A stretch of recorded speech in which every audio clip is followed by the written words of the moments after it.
Welcome to the Dr. Mudgil podcast. This is episode 192. We are coursing our way through July here, and wow, it's been a beautiful week. It's the heat broke a little bit, but it's still hot. Not as humid as it has been. It is just glorious summer here in New York, and we're sopping up every minute of it. It has been great. Lots of barbecues. Can kind of bounce around a bit. My middle guy's had a couple of basketball tournaments since we came back from vacation. So we were in Lancaster, Pennsylvania the weekend before last, and last weekend we were in Atlantic City. And this weekend we're home in Long Island. So it's going to be great. Going to really enjoy a wonderful weekend. So this podcast, I'm going to take a little turn away from bashing those horrible private insurance companies. And I'm going to talk about something that's been on my mind a little bit this week. So just a little bit of background, a little framework for what I'm going to talk about. Last week, on a group text that I have with a couple of my employees, one of my employees sent a TikTok video where it was a very funny video where there was a young girl at a reception desk of an oral surgeon's office. And the theme of the video was basically like, listen, I'm just like a 25-year-old girl, but she was getting asked all these complex questions, and it was a very funny video. And the reason why it was so funny is because, my main person here in both of my offices who kind of runs the show is a 26-year-old girl, and or woman, I should say. And she's, there's a lot of things coming at her, and she's managing lots of moving parts, and which she does, very, very delicately and beautifully. But I'm sure at times, when she's watching the video, she's like, oh my God, this is like me. She's like, I'm just a 26-year-old girl, and all these like complex things that I'm managing. And it had me thinking about it. So yes, we got a good chuckle out of it. It was really, really funny. It was a little bit like sort of self-deprecating, and we got a good laugh about it. But it actually had me thinking a lot. It had me thinking a lot about like imposter syndrome. And I'm sure at times, listen, this is anybody and everybody feels this to some extent, particularly if you're in a position of importance or power, or, like you're doing something significant. It's a natural human thing to feel that, there's times where I'm looking at a slide and it's this complex skin cancer. And, sometimes you think, wow, am I the person to be doing this? But then, of course, you remind yourself that, yeah, I have decades of training. I've been doing decades of experience, great training, worked with under like amazing physicians and learned and absorbed so many things. And yes, I am the exact right person to be doing this. But it really is sort of, listen, I think it is a reflection of someone's, self-awareness and humility to feel that in the context of what happened when her name is Teresa, when Teresa sent us this video from TikTok. It was kind of like I don't know if it was that particular day that this happened, but there was a very difficult patient that she was dealing with, and someone who was being very unreasonable. As you've heard me say many times over, the most important part of any anti-aging skin regimen is using a proper sunscreen, namely one that's at least an SPF 30 and contains titanium or zinc or both. I couldn't be more excited to announce the launch of these two amazing Dr. Mudgil brand sunscreens. One is tinted, one is non-tinted, depending on what your preference is. I also have an amazing hydrating and moisturizing serum, which your skin is absolutely going to love. There's a link in the description below, which you can click to check out the products. You are going to love them as much as I do.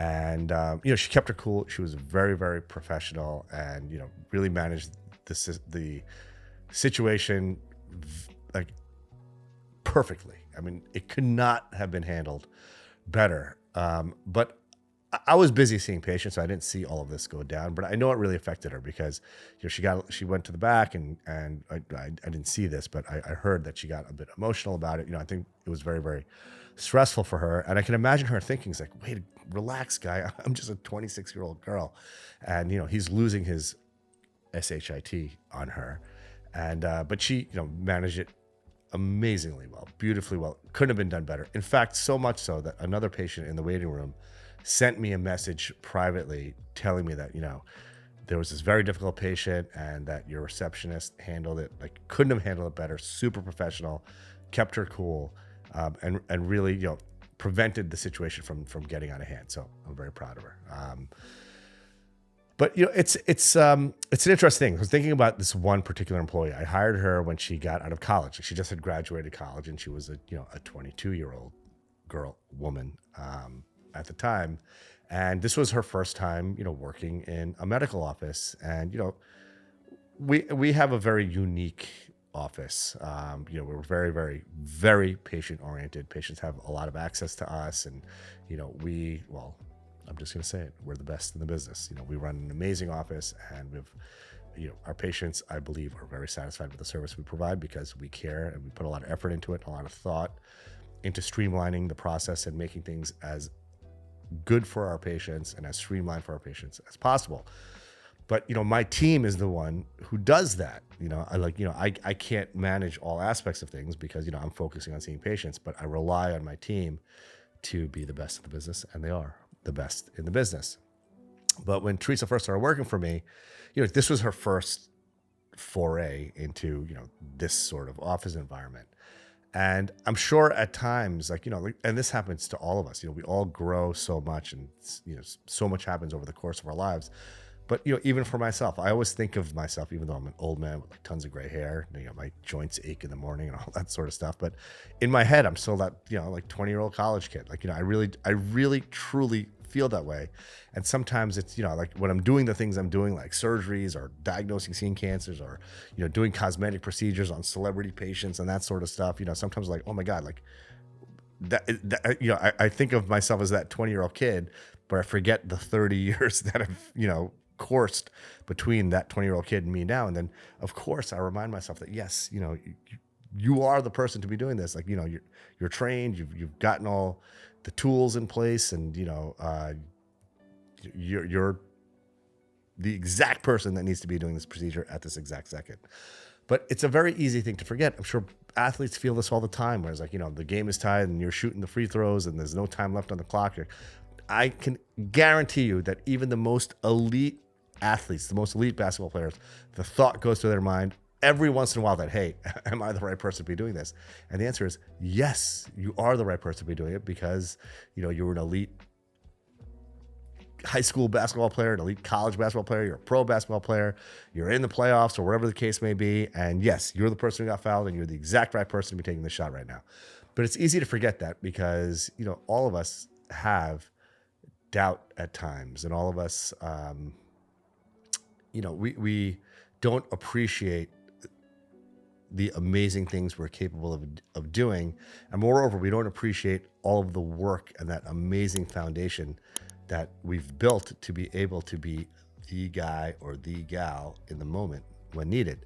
And it's interesting because I know in that second, and I might be speaking out of school a little bit, but I know when that was going down with that patient, and in Teresa's mind, she may have thought that, she may have slipped back into the 22-year-old woman when she started working my practice. But when I see her as a 26-year-old badass woman who is just running shit in my office. I'm so amazed with the person that she is. And in fact, I trust her 100%. I count on her. She's a huge part of my team.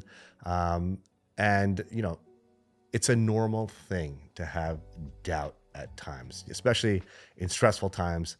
Imposter syndrome is a real thing that I think everyone experiences to some extent. But I do think that it is a fundamentally, inherently, a sign of someone who has a degree of self-awareness or humility to say, hey, you know what?